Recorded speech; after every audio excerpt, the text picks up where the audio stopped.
السلام علیکم۔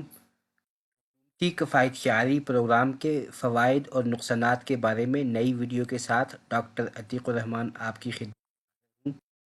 ہم میں سے اکثر لوگوں کے نزدیک معاشی مسائل کا حل یہ ہے کہ حکومت کو کفایت شعری کی پالیسی اپنانی چاہیے اور اپنے اخراجات کم کرنے چاہیے، اور حکومتیں بھی اکثر اوقات اسی نہج پہ سوچتی ہیں۔ بجلی، گیس اور دیگر اشیاء پر وقتاً فوقتاً سبسڈی ختم کی جاتی ہے، اس کا مقصد بھی کفایت شعری ہی ہوتا ہے۔ لیکن کیا یہ کفایت شعری قوموں کے لیے فائدہ مند ہو سکتی ہے؟ اس بارے میں ماہرین معیشت کیا کہتے ہیں، آئیے جانتے ہیں۔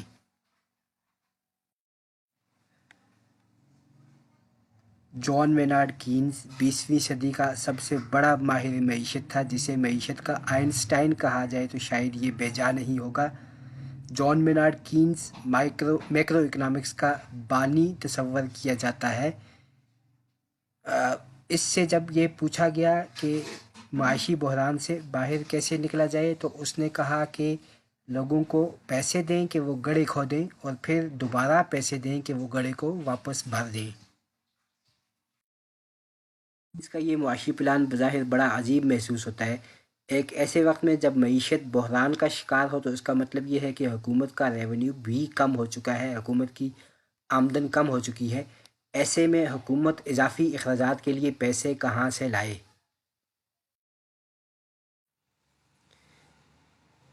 ایک ایسے منصوبے پر اخراجات کرنا جسے بعد میں ختم کر دیا جائے گا، اس کا کیا فائدہ ہوگا،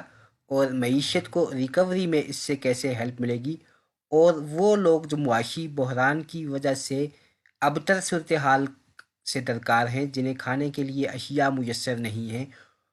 انہیں کینز کے اس معاشی پلان کا کیا فائدہ ہو سکتا ہے؟ در حقیقت کینزین پلان پوری معیشت کی بحالی کے لیے ایک نسخہ کی۔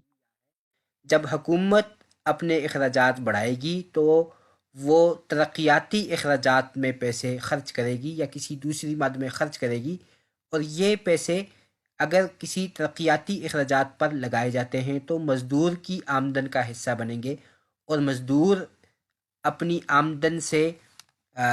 اشیاء صرف خریدے گا تو یہ پیسے دکاندار کی آمدن کا حصہ بنیں گے، اور دکاندار آڑتی سے مال خریدے گا تو یہی پیسے آڑتی کی آمدن کا حصہ بنیں گے، اور آڑتی فیکٹری سے یا زرعی پیداوار والے کسان سے پیداوار خریدے گا تو یہ پیسے اس کی آمدن کا حصہ بنیں گے، اور فیکٹری مالک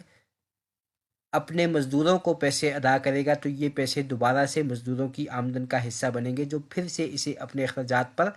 خرچ کریں گے۔ تو اس طرح سے یہ ایک سرکل شروع ہو جائے گا، اور اس کے ہر مرحلے پر حکومت کو بھی ٹیکس کی مد میں آمدنی ہوتی رہے گی۔ تو اس طرح اس پلان سے سارے فریق فائدہ حاصل کریں گے۔ اس کا دراصل ایک سپائرل ایفیکٹ ہوتا ہے، ہر مرحلے پر حکومت کی مجموعی آمدن اور اسی طرح مجموعی قومی پیداوار میں اضافہ ہوتا رہتا ہے۔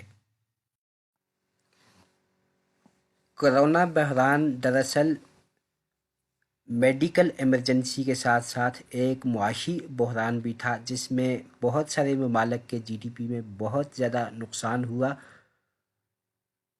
ایسے میں بظاہر مناسب یہ معلوم ہوتا ہے کہ حکومتوں کو اپنے اخراجات کم کرنے چاہیے،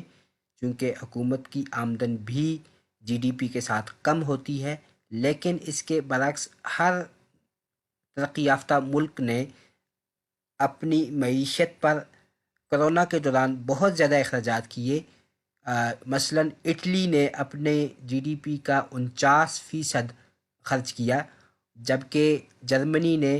کرونا ریلیف کے اوپر اپنی جی ڈی پی کا 40% خرچ کیا، اور اس طرح باقی ممالک نے بھی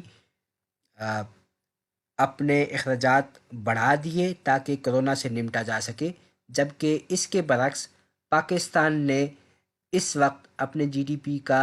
1% کرونا ریلیف پر مختص کیا، لیکن اس میں بھی پہلے سے جاری منصوبہ جات کو شامل کیا۔ در حقیقت وہ رقوم جو صرف کرونا کے لیے دی گئی وہ 0.3% سے زیادہ نہیں تھی۔ اس کے برعکس اگر کفایت شعاری کی مہم اپنائی جائے تو اس سے فائدے کی بجائے نقصان ہوتا ہے۔ مثلاً حکومت کفایت شعاری کی مہم کے نتیجے میں کسی ترقیاتی منصوبے کو ختم کر دیتی ہے تو اس پہ کام کرنے والے مزدور بے روزگار ہو جائیں گے، ان کی آمدن کم ہوگی، اور جب ان کی آمدن کم ہوگی تو وہ خریداری کم کریں گے، جس سے دکاندار کو نقصان ہوگا، اور پھر اسی طرح آڑتی کو اور پروڈیوسر کو نقصان ہوگا، اور پھر مزید افراد بے روزگار ہوں گے، اور یہ سلسلہ چلتا جائے گا۔ اس کا دراصل ایک نیگیٹو اسپائرل ایفیکٹ ہوگا، اور مجموعی طور پر ملکی معیشت سکڑتی جائے گی، اور اس کے ساتھ ساتھ حکومت کی آمدن بھی کم ہوتی جائے گی۔ چنانچہ عمومی طور پر کفایت شعاری معیشت کے لیے فائدہ نہیں دیتی، تاہم چند امور ایسے ہیں جن میں کفایت شعاری کی جانی چاہیے، بالخصوص وہ امور جن سے ڈالر کا اخراج ہو اور ڈالر ملکی معیشت سے نکل کے باہر جا رہے ہوں، جن میں امپورٹس وغیرہ شامل ہیں۔ ان کے اوپر کفایت شعاری کو لاگو کرنا چاہیے، اور اس بات کو یقینی بنانا چاہیے کہ ڈالر معیشت سے پرواز نہ کرے، معیشت سے بالخصوص لگژری اشیاء یعنی بڑی بڑی گاڑیاں اور ایسی اشیاء جن کی کوئی خاص ضرورت نہیں ہے، ان کی درآمد پر اخراجات کم کیے جائیں، اس لیے کہ جب کوئی چیز درآمد کی جاتی ہے تو اس پہ خرچ ہونے والی رقم ملک سے باہر منتقل ہو جاتی ہے، اور یہ معیشت میں فائدے کا سبب نہیں بلکہ نقصان کا سبب بنتی ہے۔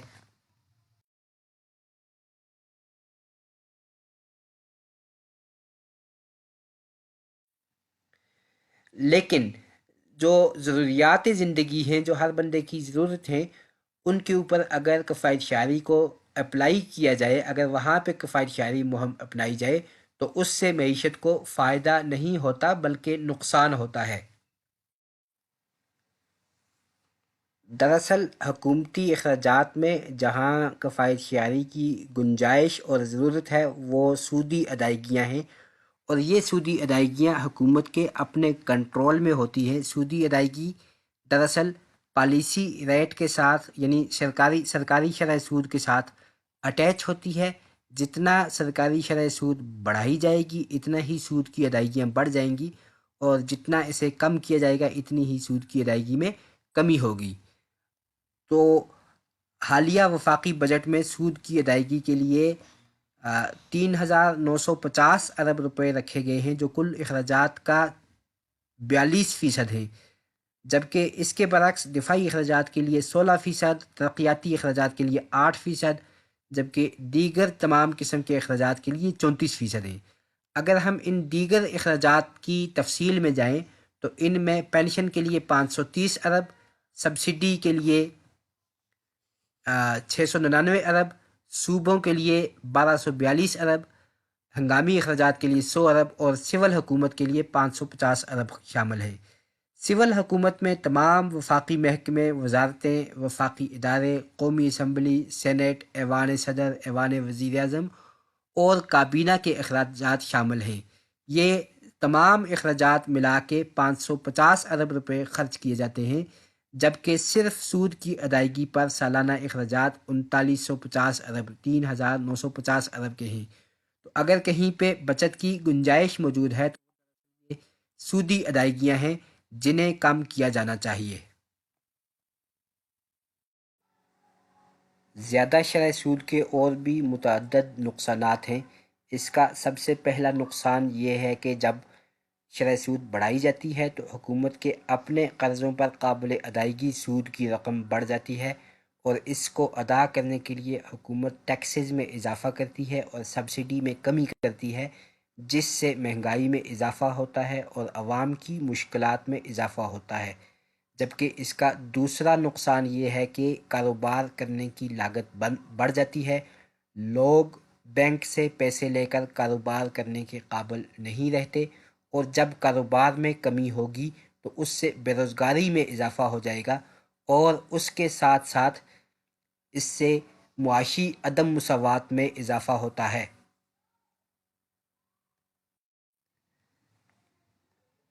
حکومت کے ساتھ قرض کے لین دین کے مجاز صرف 12 بینک ہیں جنہیں پرائمری ڈیلرز کہا جاتا ہے، اور جیسا کہ ہم پہلے مشاہدہ کر چکے، کل حکومتی اخراجات کا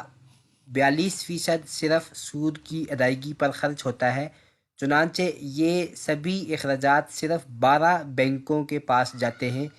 جبکہ اس کے برعکس 22 کروڑ عوام بشمول فوج، ان کے لیے حکومتی اخراجات میں صرف 58% کی رقم ہے اور 42% صرف 12 بینکوں کے لیے۔